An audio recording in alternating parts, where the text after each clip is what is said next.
Hello, Red Sox fans, and welcome back to another video. As you've probably heard by now, or you haven't, Ranger Suarez is headed down to Boston, and man, are we excited about it. However, this does raise questions, as always, for the starting lineup, and specifically one Brayan Bello. Now, Bello has had some good seasons and some bad seasons in Boston, and it's possible now that Ranger Suarez adds to the lineup that Bello could be on his way out of Boston. So we'd like to talk about that. Brandon, what are your thoughts about Bello possibly getting traded now that Ranger Suarez is part of the team? What are your thoughts here?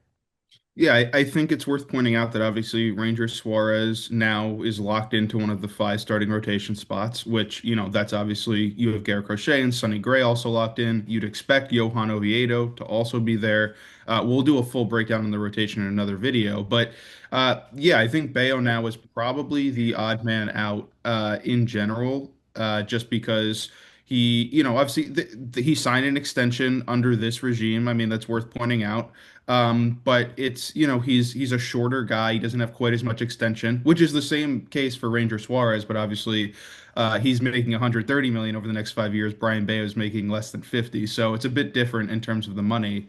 But it's also because Brayan Bello, of everyone on this rotation, not named Garrett Crochet, probably is the most trade value, and it goes back to the fact that he's really young. He's in his mid 20s, and again, he's only making he has 4 years of control with a club option at the end of it. He's making less than $50 million over those years. That's a really reasonable price for a guy who is proven to be a quality mid-rotation starter. And again, he's only 26. So I'm not vouching for a trade of Brayan Bello. I think having him as your number four guy is a really valuable thing. And again, it's worth pointing out, obviously, that Sonny Gray will be most likely a free agent after this upcoming season, and then Oviedo after him. So Bello is a much more long-term option that you can hold on to.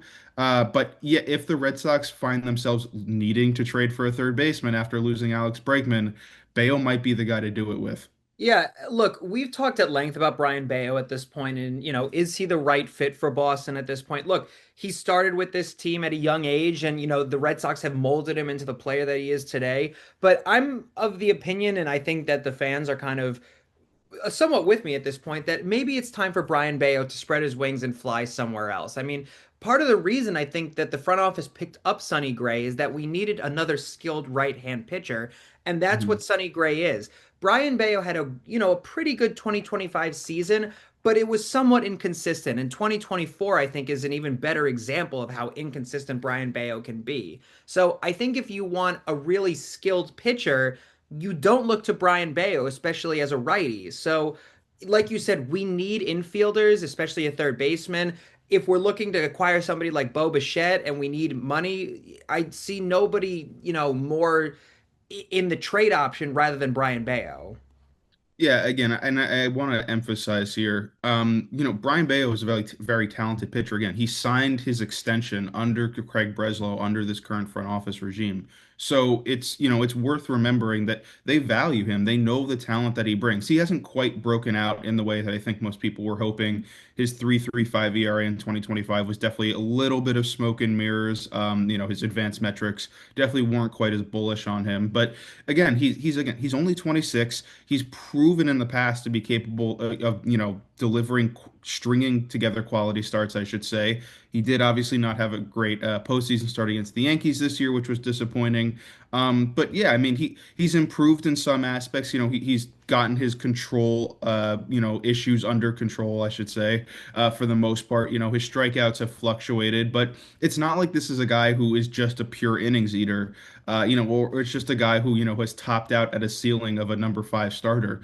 Brayan Bello, he was outmatched and outclassed as a number two starter last year. I think we can all admit that. I think it was clear that the Red Sox needed guys like Sonny Gray and Ranger Suarez.